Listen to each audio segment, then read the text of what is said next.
Oh, your place is nice. Yeah. Could you sit down and keep a little? Thank you. Good evening, Professor and my dear colleagues. So I'm Mantigala Hastadirshan from Narayan Molecular Genetics Lab. So your first name is Mentigala Arachigi. Mentigala That is Arachichi. the surname, Professor. Arachichi.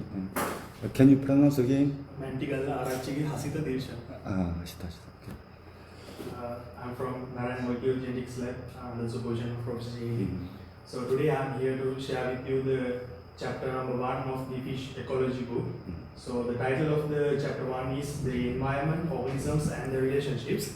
So almost there are around 22 to 23 pages in the chapter number 1. So I have summarized according to the professor's guideline. So let's move on to the presentation. So first part is the introduction. So in that chapter number 1, it has explained about Earth is a planet of water, and the water is the primary medium for organisms' lives. So their lives are shaped by their interactions and the relationships. So ecology is a scientific study that is investigating about the organisms and their surrounding environment and the abiotic and biotic environment, and which is governed by the their distribution and the abundance. So as the primary media of the living organisms, water has several properties which is important for their lives. So especially having high density, high viscosity, high heat capacity is important for the lives of the organisms. So high density and the viscosity. Viscosity means the resistance to flow.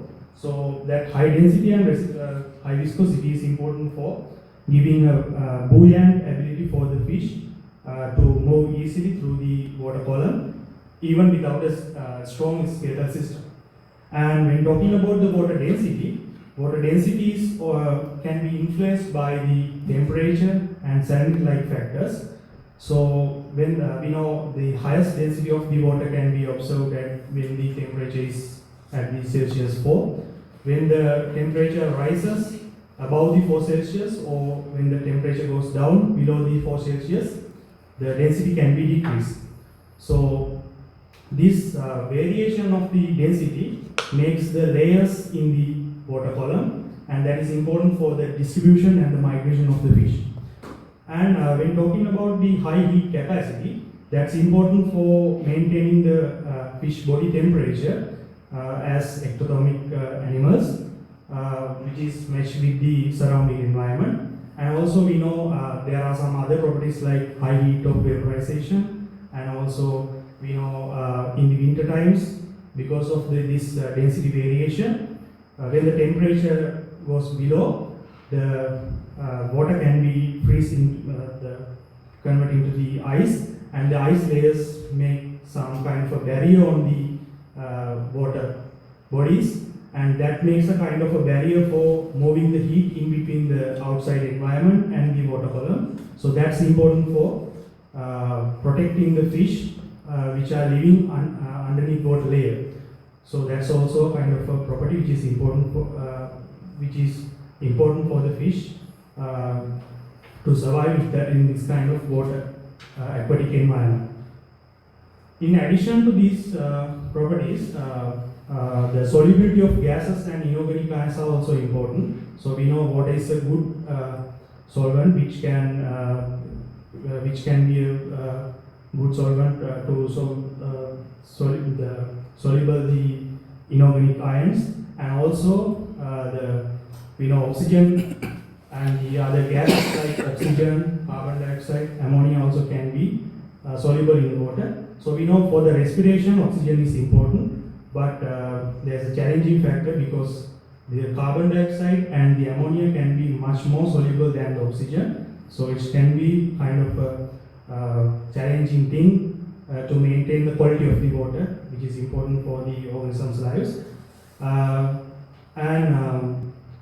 And also the temperature and the salinity also affect for the solubility of these gases and inorganic ions. When the temperature and the salinity increases, it decreases the solubility of the gases and the other ions. And when talking about the transmission of sound, light and electricity, So in the water medium, sound can travel much faster and farther in water. That means it goes long distance. So that is important for the maintaining the communication in between the marine organisms. That is important for their behavior and for their survival, especially during their reproduction, and also to move through the different oceanic environments also. And when talking about the light, so light can be transmitted up to some extent, around 40 meters. So that's important for the, especially for the aquatic plants. When there are some photosynthetic plants, so the light transmission is important for them. And also some organisms need the light for the vision. So, but however, it's limited up to some depth, so up to some depth in the water column. Then, in addition, the high electric conductivity of the water is also important for the organisms to detect the electrical fields. Especially, so this is important for the identification of movement of the other fish. So some predators and some organisms important this one. So they have special electroreceptions to detect these electrical fields. So that is important for identification of prey items and also to move away from the predators. And the third subsection of this chapter is talking about the diversity of fish. So we know vertebrates, basically we can divide into two groups based on their bearing of jaws, and some of the vertebrates do not bear a jaw. So fish also can be divided under that main two groups as Agnatha and Gnathostomata. Under the Agnatha we can categorize the fish who are not having jaws. Jawless fish comes under the infraphylum Agnatha, and the fish who are having the jaws comes under the infraphylum Gnathostomata. And under that we can divide another two classes called Chondrichthyes and the Osteichthyes. Chondrichthyes are mainly the cartilaginous fish, and the Osteichthyes we are talking about the bony fish. So this slide shows about their classification. So the right side figure I got from the outside source because the figure given in the chapter is not that much clear.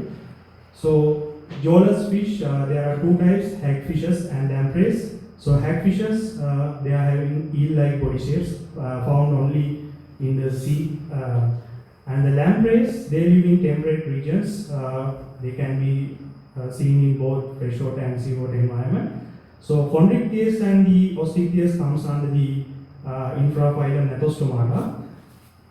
So Chondrichthyes are cartilaginous fish, while the Osteichthyes fish are bony fish. So Chondrichthyes fish, they don't have the swim bladder, but they to swim they provide. So they make kind of a hydrodynamic lift through their body parts. And so in this group, some of the species are living in marine environment. So predominantly, most of the species are living in marine environment, but some of them are living in freshwater environment, especially the ray fish species. There are some groups living in the freshwater environment. So when talking about the bony fish, we can basically divide them into two groups: lobe fin fish and the ray fin fish. So the class Diapneusty, Prosopterygii and Brachypterygii comes under the lobe fin fish, and the Actinopterygii comes under the ray fin fish. So these Osteichthyes fish have a swim bladder which is filled with O2O N2, and they can be found in both freshwater and seawater environment, and they are ranging from snowy high altitude to the abyssal ocean depths. So when talking about the lobe fin fish, under the Diapneusty, we can observe the lungfishes, African, Australian and American lungfishes, and Prosopterygii we can identify the Lacrimaria-like coelacanth fish. And under the Brachypterygii we can categorize the fish who are they are having kind of amphibian-like external gills, which is important for their respiration, and they are predatory fish lives in especially in African swamps. So when talking about the actinopterygii, they are the fish that we are most familiar with. So there are different orders as I shown in this right side figure. So the fourth section is talking about the relationships. So there are interaction between the organisms and their abiotic and biotic environments governed by their distribution and their abundance. So population abundance and the distribution is depend on their individual success, the reproductive success. So their individual success is depending on their genotypic characters and also the environmental factors. So that is ultimately affecting to their growth, fecundity, and the survival. So some of the environmental effects like mass destruction events and also El Nino and La Nina like events can affect their success and move the viable individuals away from each other, so that can affect to their survival and reproductive success. So that kind of environmental factors can influence their success. So in addition to that, so under this section, they have mentioned about the factors affecting to the organisms' population density, like immigration, birth rate, emigration, and death. So immigration and birth rate increases the population density, while the deaths and the immigration reduce the population density and it loses the population abundance. So those are the things that's briefly discussed under the chapter number 1. So that's the end of my presentation, and thank you. You did a nice presentation. Okay. I'll just remind you again, the maximum number of slides is 3. Now it's 5, 4, and maximum is 3. Okay. Okay. Who is next? Next is okay.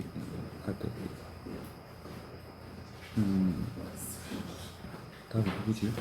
어디 가면?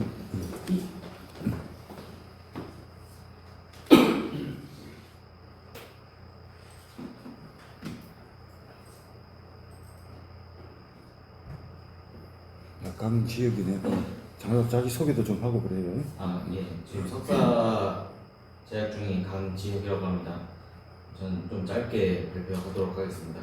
지도 교수님 누구? 저 정준보 교수님. 네. 발표 시작하겠습니다. 지구 표면의 약 70% 정도가 물로 구성되어 생명체들에게 물은 뗄 수 없는 관계에 있습니다. 챕터 1에서는 물에 대한 특성을 설명하고 있습니다. 첫 번째, 물의 밀도는 공기보다 약 775배 높습니다. 그 중에서도 온도가 4도씨일 때 가장 밀도가 높습니다. 두 번째, 물은 공기보다 점성이 높아 마찰 저항과 압력 저항을 발생시킵니다. 이러한 저항이 극복하기 위하여 어류는 유선적 체온으로 발달되었습니다. 세 번째, 물의 열 용량은 단위 부피당 공기보다 3000배 정도 큽니다. 그렇기 때문에 공기보다 잘 식지도 잘 데워지지도 않습니다. 네 번째, 물에는 산소가 잘 녹지 않습니다. 그렇기 때문에 고수원 시기에 양식장에서는 액화산소를 집어넣어 어류의 폐사를 방지하고 있습니다. 다섯 번째, 물에서는 음파가 잘 전달됩니다. 어류는 청각기관 또는 직선의 수압 변화를 감지한다고 합니다. 저는 이러한 물에 관련된 내용들을 정리하면서 제주도 내 양식장에 대한 생각을 좀 하게 되었습니다. 제주도 내 양식어가에서 큰 문제들이 질병으로 인한 피해도 있겠고 생산 원가의 증가도 있겠으나 고수온 기간에 대한 피해는 매년 길어지고 있어 큰 문제라고 생각합니다. 위에서 말씀드린 것처럼 물은 열 용량이 큰 것이 특징으로 수온이 상승할 시 어류에게는 더 큰 폭으로 영향을 끼치게 됩니다. 그런데 저 납치를 어디서 키우는 거? 납치 어디서 키우죠? 어떻게 키우는 납치를? 육상수조. 육상수조는 고수원하고 무슨 관계가 있을까? 고수하고 무슨 소하고 무슨 관계가 있어요? 해수를 끌어서 끌어서. 예, 양식하고 있기 고수나 그 용천수 안 쓰나? 용천수도 근데 한계가 있기 때문에 아, 주로 해수를 끌어다 쓰기 때문에 그래서 그 이제 해수를 끌어다 쓰는가? 용천수 고수에 때문에. 대한 피해가 있기 보통 이제 고수의 피해는 가두리 양식 이름으로 뭐라지? 이름으로? 어? Cage aquaculture. Okay, the point here is usually high temperature cause damages to the fish in the cage aquaculture. Cage aquaculture because fish can't move out of that area. So they can, if they can move freely, usually the high temperature doesn't matter so much because they can swim to other area to avoid those hot water. But for caged aquaculture, the high temperature can cause a lot of problems. But in the case of place olive place, olive flounder, okay. In the case of olive flounder, if they cultivate those flounders indoors, usually maybe the problem is supply the water. If the supply the water from the sea is too warm, maybe it can cause a problem. 다음 슬라이드는 전남 여수와 경남 통영의 올해 피해 사진들입니다. This is a cage aquaculture. Usually the mass mortality occurs in the cage aquaculture, not usually indoor. Maybe I don't think so. Maybe usually the most severe problems occurs in the caged aquaculture. Okay. 다 가두리 양식장이잖아요. 그죠? 가두리 양식장에서 문제가 되지.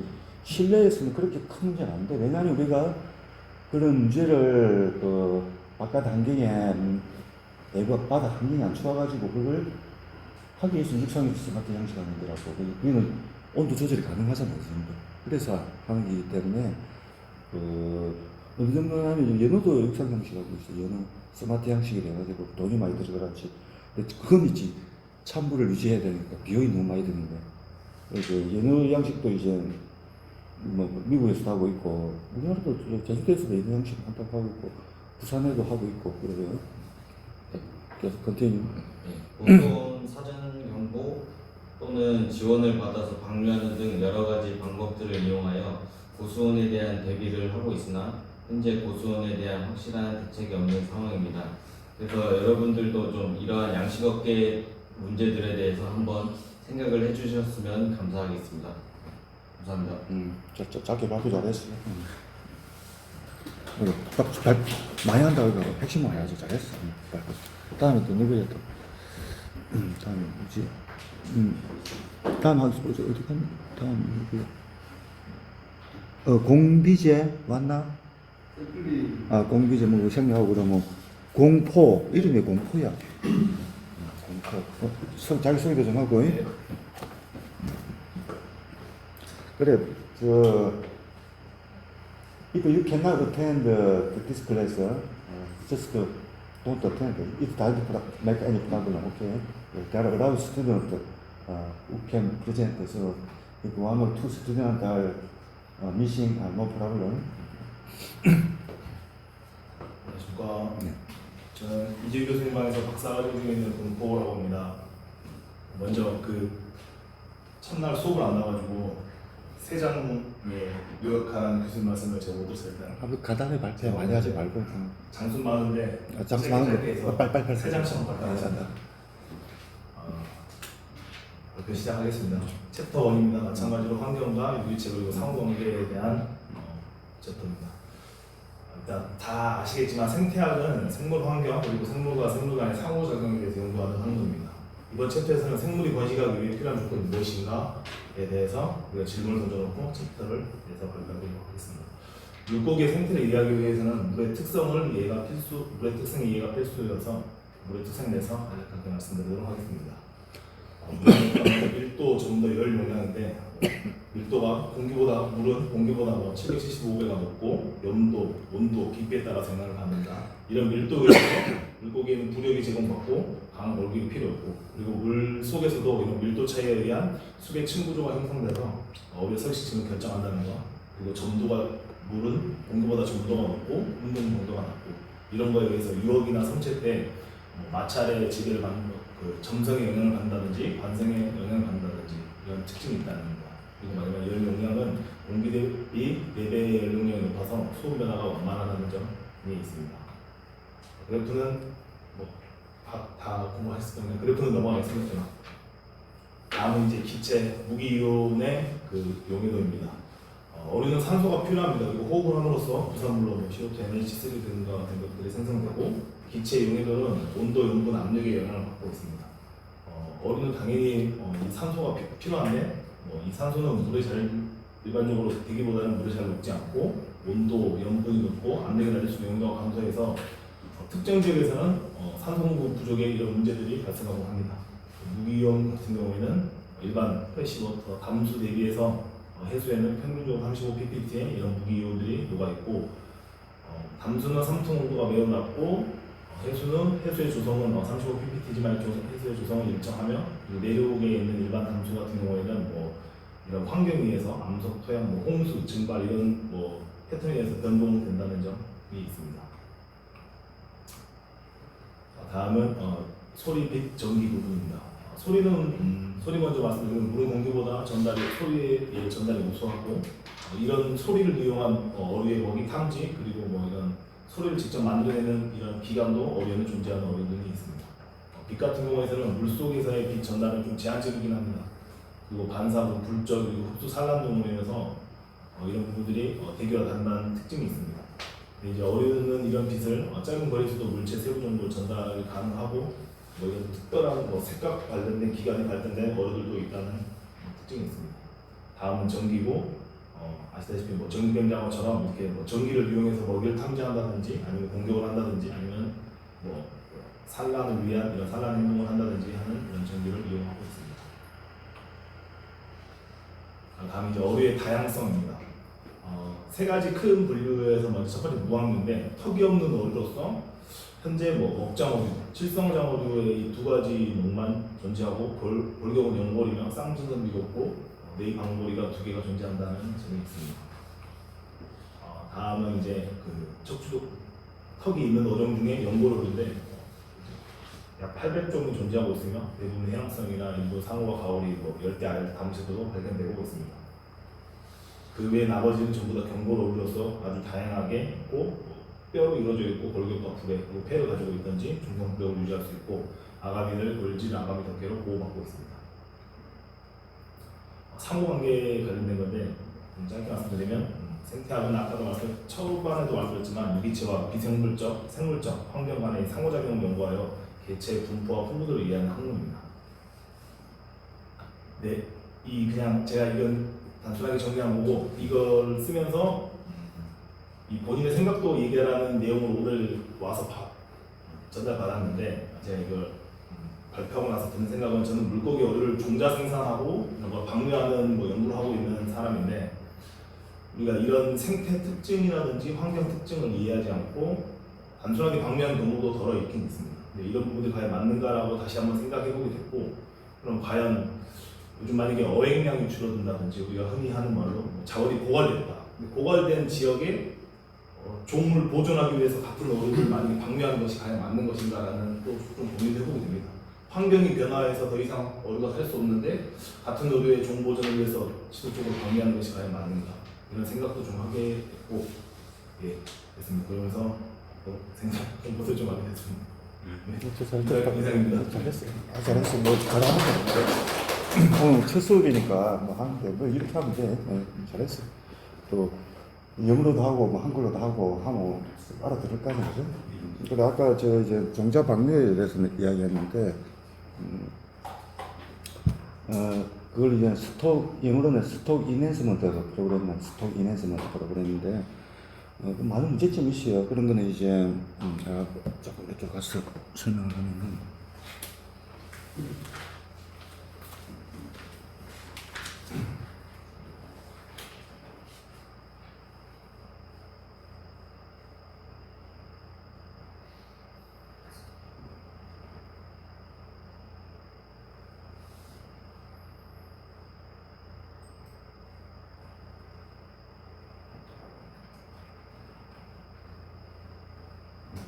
또 뉴스먼트라고 하는데 PC 매니지먼트 actually you can release eggs or you can release the small fishes, very young fishes, or you can release directly the fertilized eggs, and there are many papers regarding the problems of stock enhancement group. It began about 200 years ago, but in most cases it was not successful, and also it caused some environmental problems such as the genetic diversity usually decrease with by the aquaculture or the hatchery species. So if the release the individuals dominate, then the genetic diversity will decrease, and the wild fish population will decrease. So it causes problem. And in the case of Korea, stock is mostly unsuccessful, and usually the local government tried to there is a stock enhancement problem, but there is no study regarding the effectiveness of stock enhancement program in Korea. 그리고 이제 한글로 한 게 보이고요. 그러면 이거 이제 그럼 이제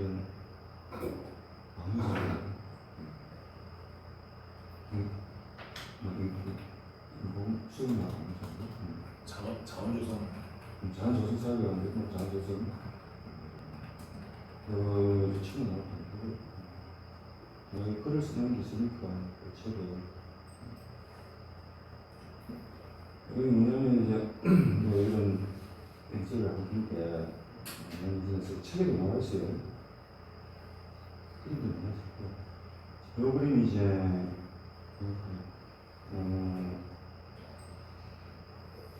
1896.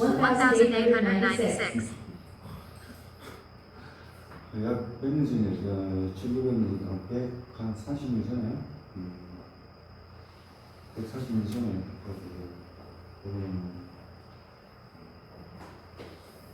they collect the eggs of trout, and after fertilizing those eggs, they release in the streams or in the river. But those this was proven it is useless. It doesn't make any effect. So in the United States, they all stopped the hatchery program. It's called hatchery program. And nowadays they try to release some juvenile fishes in the sea. The most famous example is salmon. They release salmon. It can be very successful in some cases, but usually you compare the cost of stock enhancement program with the benefit. Usually it doesn't make any profit. But in the case of California, United States, they still do some stock enhancement program for some salmon species. It is to support the aboriginal people, that is Indians. the Indian descendants. So in that case, the United States government or California government cannot directly give the money to those Aboriginal Indian people. So instead, they maintain stock investment. So they release a huge number of salmon in the sea every year, and some of those released salmon return to that area, and maybe those Indian fishermen can benefit from those programs. But we compare the cost and benefit. Usually it doesn't make any profit. But for Indian or Aboriginal Indian fishermen, it can be benefitable because they don't invest any money, but they just can catch more salmon. 우리나라 같은 경우는 그런 거는 방사대였었는데, 요건 뭐냐면 대구 수정내 방사대가 아주 수십 미터 안 그래서 저 1980년대부터 그래서 요 많이 나면 대구 수정내가 내가 빡 뿌려요 이렇게. 그래가지고 대구 요즘 많이 잡히잖아. 많이 잡히니까 효과가 있다고 막 승진을 하는 거야. 그래서 지금 이제 쏘라고 있어. 이제 금어기를 두 가지를 하고 있는데, 뿌리는 게 뭐냐면, 이 바켓에, 이제 대구 안에 수정만 잡고, 그걸 바켓 두 가지 물을 뿌리고 있어, 이렇게.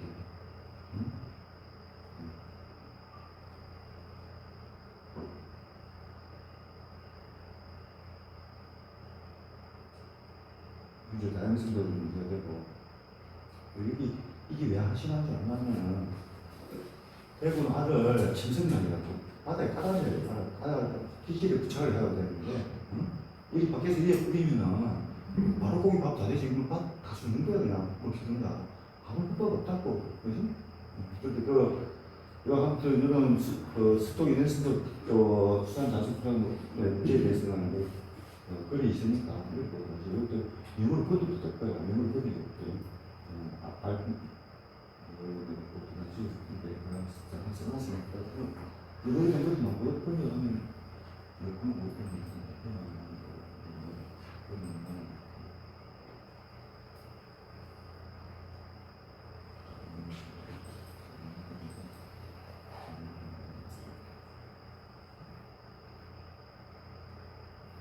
요즘 분위기 좀 잘해주더라고요.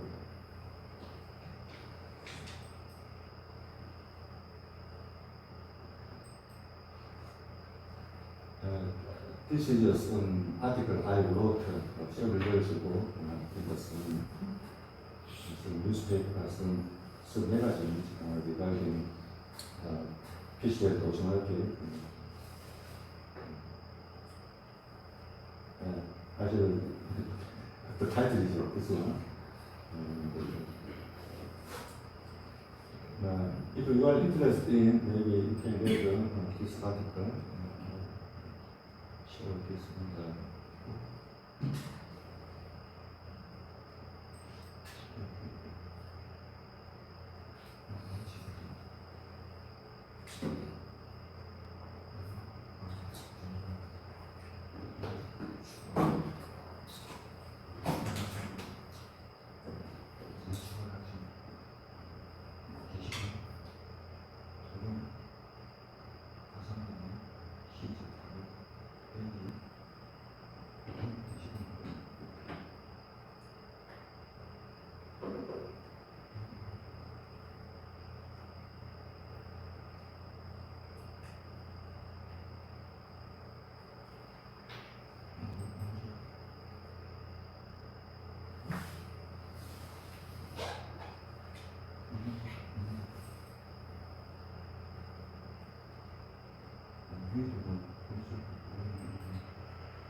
수준만 받는 거라도 뭘 받는지 지혜 받는 거지.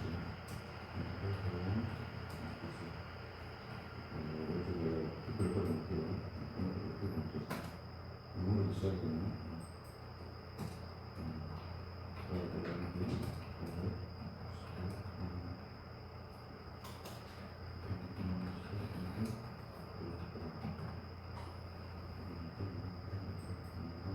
아니 뭐안 그래도 참참 하라고 하시니까. 그러면 조금 이따가 마지막 또 발표 응부지.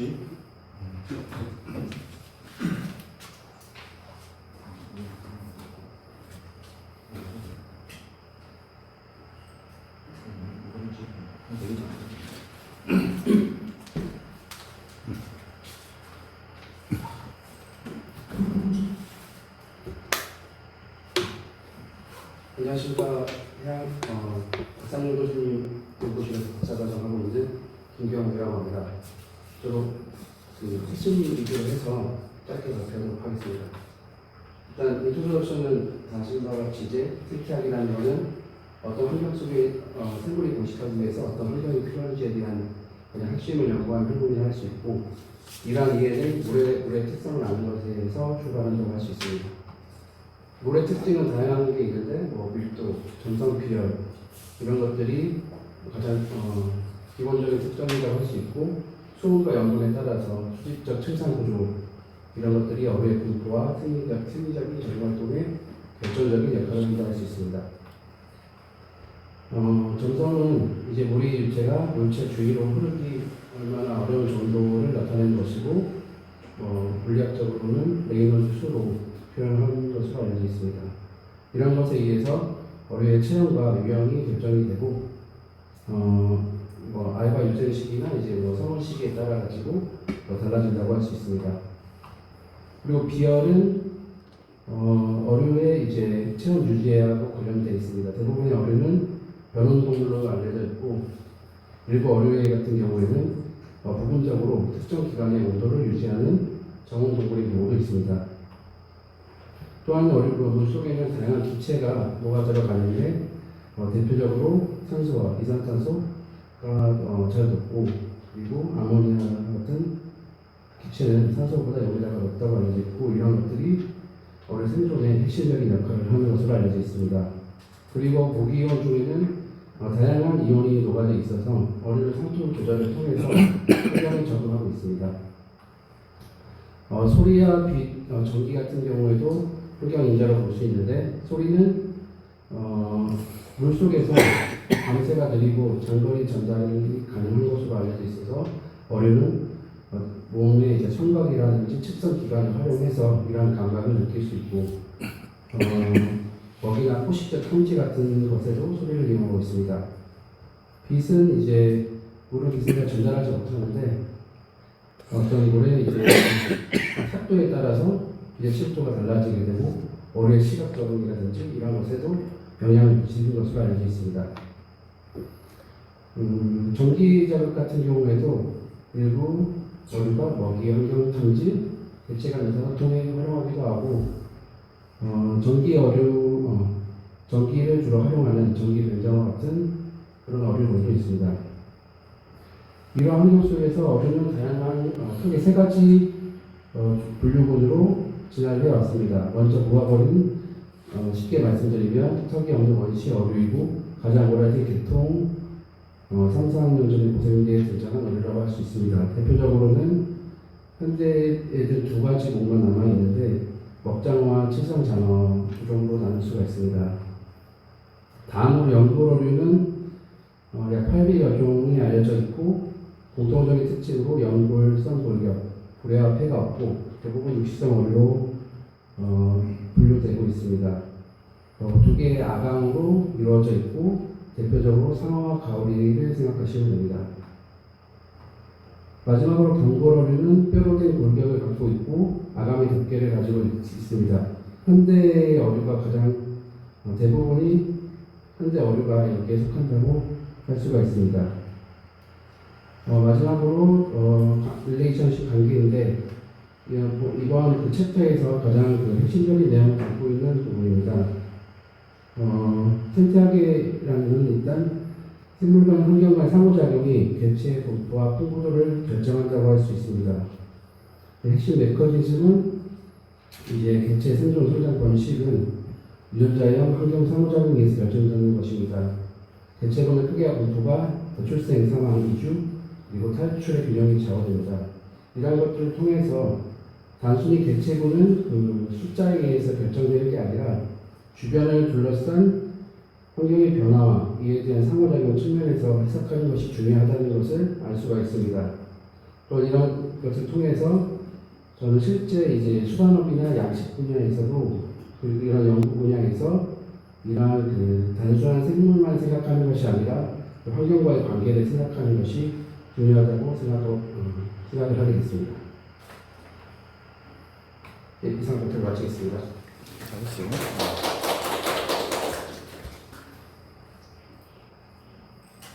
네.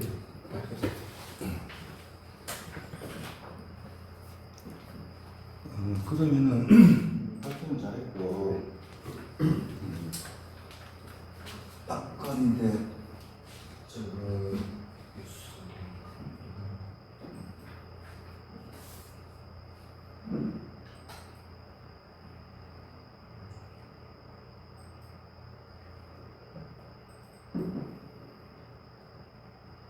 할때 페이지를 습관 이하에 하고 여기 저희의 썸머리 이렇게 썸머리 하고 그다음에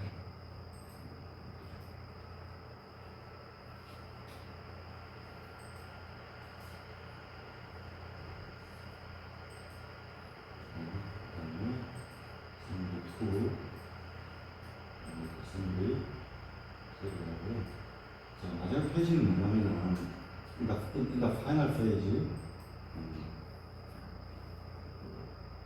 question or copy to discuss 무엇이죠?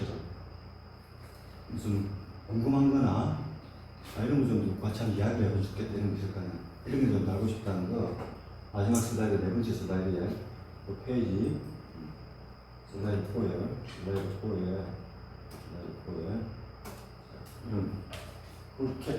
질문을 우리 같이 이야기를 해볼 수 있어요. 이걸 그래서 이렇게 하고 그럼 오늘은 여러 가지 질문이 나왔는데 내가 그 책을 읽어보면서 그 질문을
요거 한번 물어볼게요.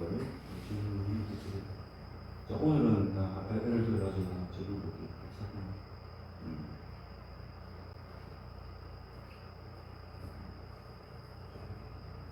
예를 들면 이 질문을 물어볼 수 있겠죠. 자, 이거 퀘스천.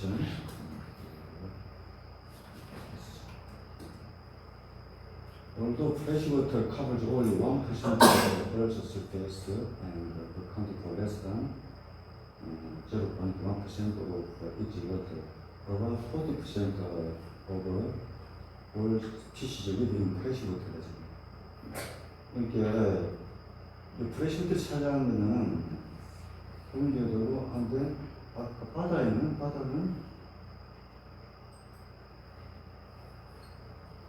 나머지는 바다에 사는 거잖아요, 그지? 그러니까 이것도 있고 그다음에 원한다는데 그리고 나머지 그러면 60%는 어디 살죠?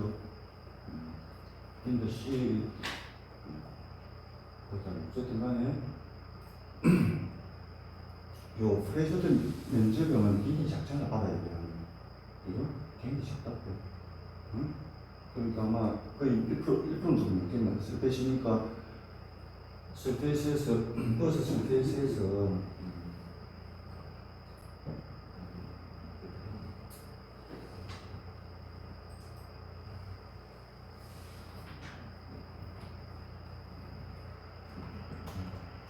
그리죠. 그리고요. 서페이스 에어리어 빅토리 프레시 워터 시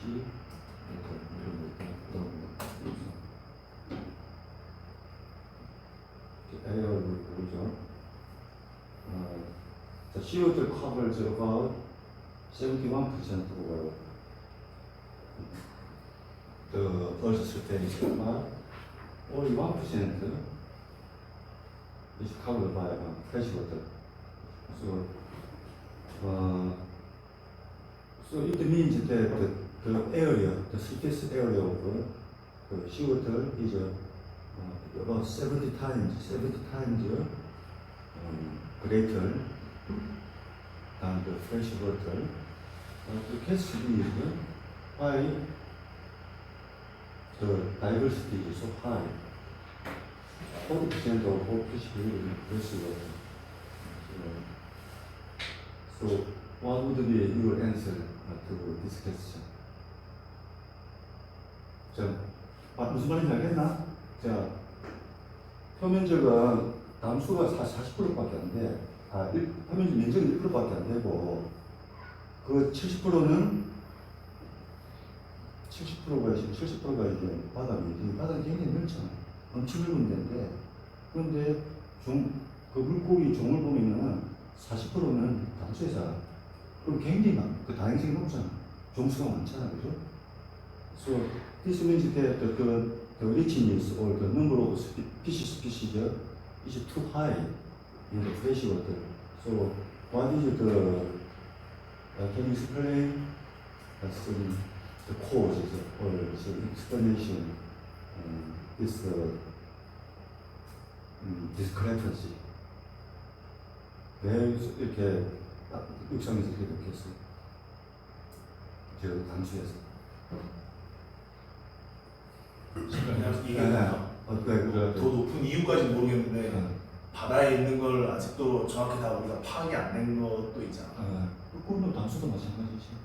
근데 이제 그냥 우리가 접할 수 있는 범위 자체가 다 이 1%도 되게 넓겠지만 사람이 조사할 수 있는 구간이 그만큼 바다보다 적고 덜 깊고 하다 보니까 그만큼 뭔가 조사가 된 거고 바다는 아직도 최근에도 뭐 새로운 뭐 이런 어종들이 뭐 발견됐다는 이런 뉴스들이 나오니까 또 개발 안 되고 우리 항상 안 된 분들이 많아서 그렇지 않나. 그것도 영향이 될 수 있고, 그것도 이거 될 수 있고, 특히 이제 그 조사가 안 되는 애들 우리가 이제 젤리피시, 해파리 종류 이런 거는 진짜 조사가 안 되고 시내에 있는 것도 조사가 안 되고 한데 그래도 그걸 감안하더라도 너무 차이가 많이 나잖아. 너무 차이가 700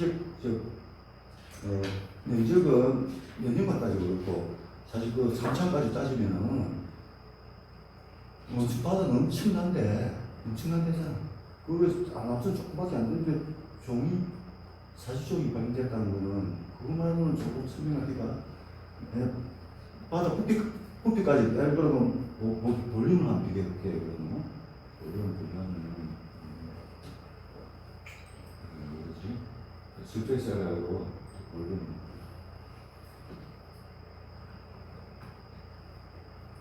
볼륨을 비교해볼게.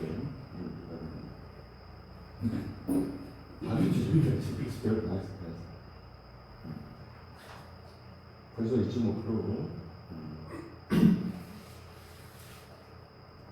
2.5% 조금 많이 하네요. 2.5%가 피부 호수되고 하니까 그지? 뭐 문제는 없어요. 뭐 이런 식으로 5%.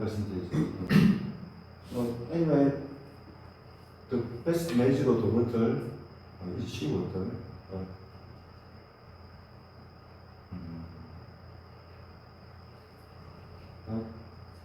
40% of all fishing, number of fishing, even freshwater.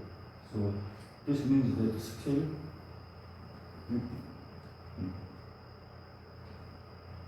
the unexplored species or unidentified species cannot explain this discrepancy. 그럼 왜 이렇게 차이가 많다? 다른 이유는 없을까? 어떤 이유 같아? 좀 안정적인 성질을 가지고 있는데 바다 같은 경우에는 굉장히 넓은 지역을 굉장히 많은 일이 차지하고 있어서 그 안에 살고 있는 애들은 수온이 이제 기역이나 비중이나 이런 부분에서 안정성이 있다 보니까 변화를 겪고 있는 좀 적은데 단수 같은 경우에는 말씀하신 대로 1%밖에 없기도 하고 변화에 좀 민감하지 않았을까요? 변화 민감은 점수가 줄어들겠지. 변화가 안정적인 점수가 많은데 그러니까 적응하는 과정은 진화라서 있어요. 진화 과정에서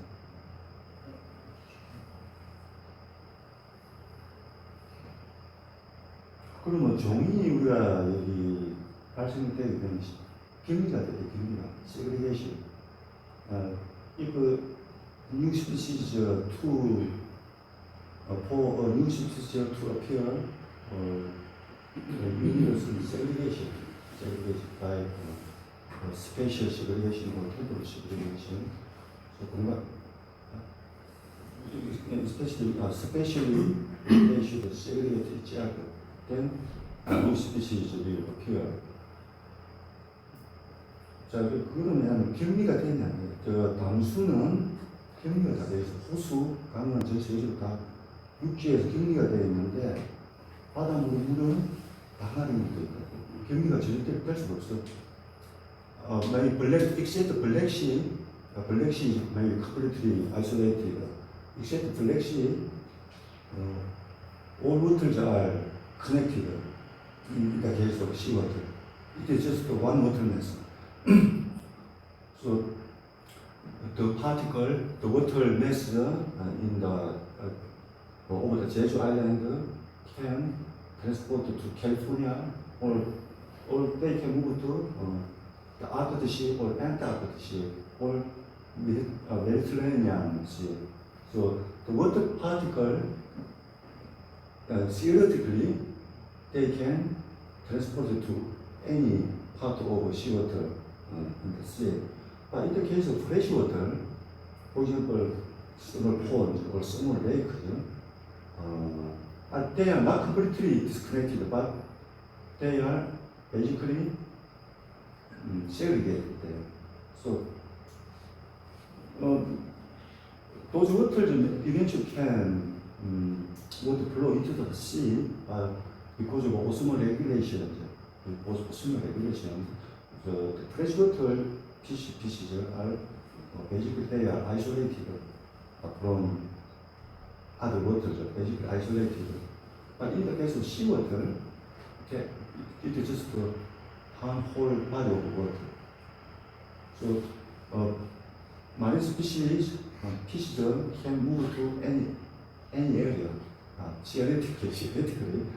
But in the case of rivers, small streams, small lakes, they are basically segregated each other. So because of that, even in the Korean Peninsula, there are so many kinds of freshwater species, but very similar species. But depending on the location of lakes or rivers, the species are completely different species. But in the sea, in the ocean, for example, Cheon mackerel can move from East China Sea to Malaysian coast area. Another example is, for example,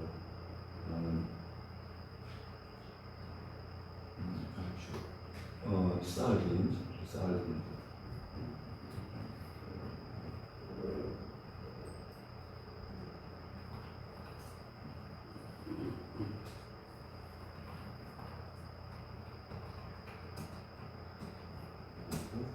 60 for example,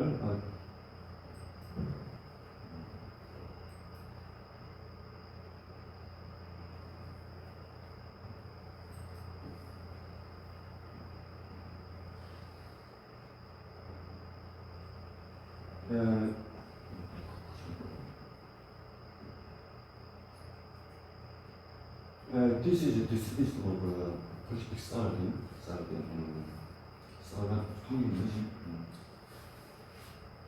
This from Korea to Southeast Asia, this area, and even to the Australia, and even to the South America, and even to North America. This is a kind of global species. So basically, sardine is basically a subtropical species, but because they never isolated. They isolated. It's basically one whole species. They interact and mix each other continuously. For example, for herrings are segregated by the Arctic Ocean. In the northern hemisphere, there are many kinds of herring, Pacific herring, for example, and also in the European countries there are also herrings. There are many species of herring, but they are segregated by Arctic Ocean. Arctic Ocean is too cold, so they cannot pass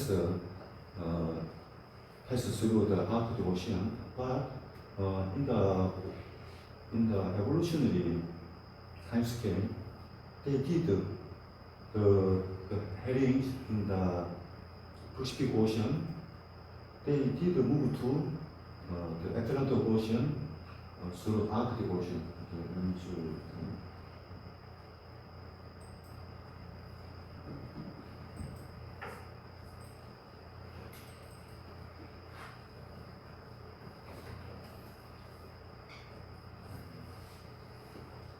Yeah, this is the distant herring, the distant area. Only the Pacific is only result in the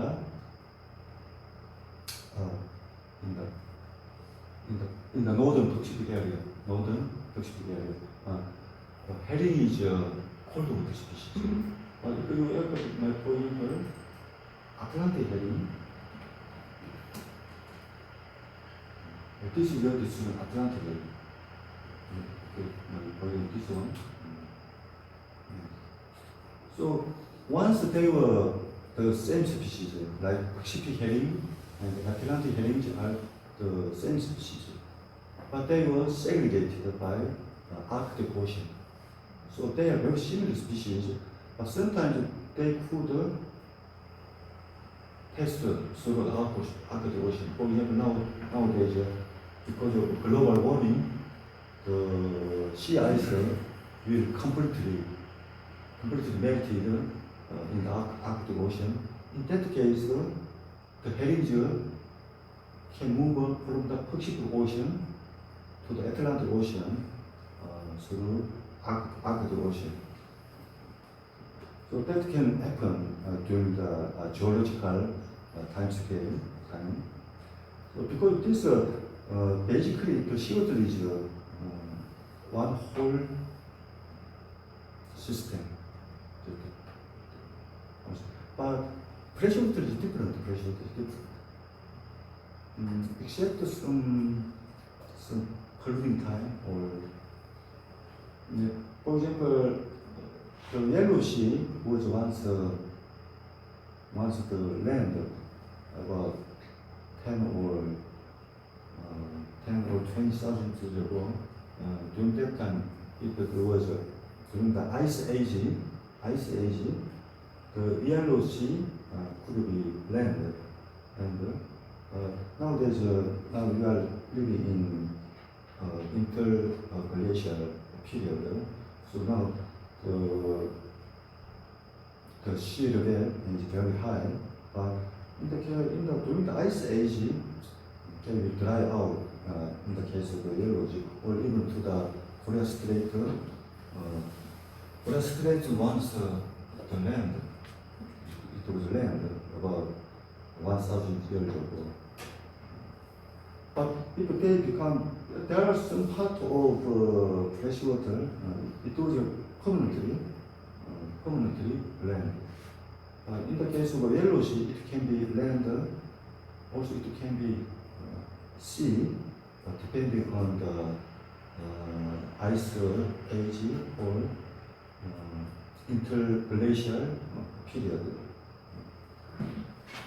So the point is that the freshwater lakes, rivers are basically isolated in terms of fish species because of osmotic regulation and the saltiness of water. So freshwater species only can reside in freshwater. They cannot survive in the seawater. So because of this, the diversity of fish is higher, very high in the freshwater. So all are there. For example, Victoria Lake. Have you heard about Victoria Lake in Africa? Here maybe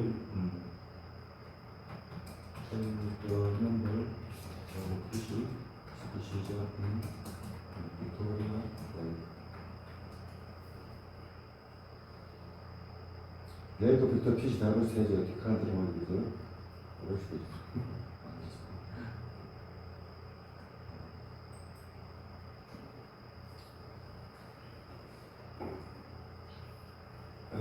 Victoria Lake, about 500 species, very huge. This is Victoria Lake.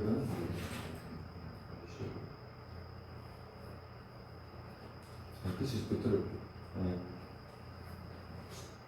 It is very big lake, but still it's very small area compared with the ocean. But in this lake, there are 500 fish species living here. 500 species. They are basically segregated, but still they have 500 species. And most of those species are unique in this lake. You cannot find those species in other areas. They are only occurs in the Victoria Lake. You cannot see those species in other areas. Those species most of those species are very unique in their genetics. Basically, they are segregated. Okay? So there are many lakes, and when you compare other areas, the species are completely different from this. There is another lake here. You compare this lake with this lake and this lake. The fish species are completely different between these two lakes. But in the case of ocean, if you compare this area with this area, actually the same species occurs because these are connected. Because this is the same body of water. So basically, you can see exactly the same species. Same species distributed here, but in the case of land, it is segregated. So the species are completely different. The composition of species is completely different. So because of that, the number of species is very high in the freshwater. 아닌 것 같아? 그 넷을 보는 거 아닌 것 같아요. Do you think my answer is right? It's plausible. And that is my opinion actually. Maybe you can provide a better answer. Until then, my explanation will be better. I guess. 자, 그럼 인도하고 그러니까 슬라이드 3장 하고 마지막 장은 지금 캐스트하고 파티 and 추석이 언제지? 수업이 다음 주입니다. 그럼 다음 주에 해야 되면 추석이 있으니까 지금 너무 그것도 해야 돼. 추수 때문에 next week we'll have class because next is holiday season. So we can have class. So next week also we will. 내가 진짜 지금 화요일이지. 화요일. 어? 혹시 왜 입시 결정되시는지 월요일 날 가는 거거든. 또 나가서 하면 되겠네. 진짜. 일단 하는 걸 하지. 보고. 오케이. Do you have any other question? Suggestion?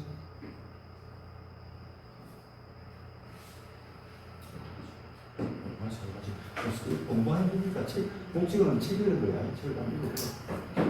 오케이. 반갑습니다.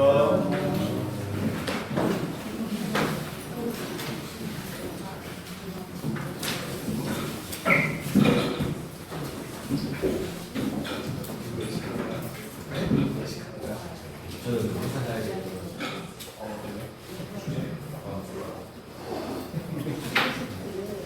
이제 그 연휴를 제외하고 수산년 앞서서 중간고사까지 할 수 있는 횟수가 적어가지고요. 이번 중간고사는 그러면 이론 시험으로 진행할지 그 시간이 안 되나 지금 이거 실수해야 되나? 실습 충분히 됩니다. 이제 중간고사 전까지 다음 주 한 번, 14일날 한 번, 2번 진행할 건데 일단 나중에 이야기하자. 예. 오늘 마치 내일 이야기하자. 네.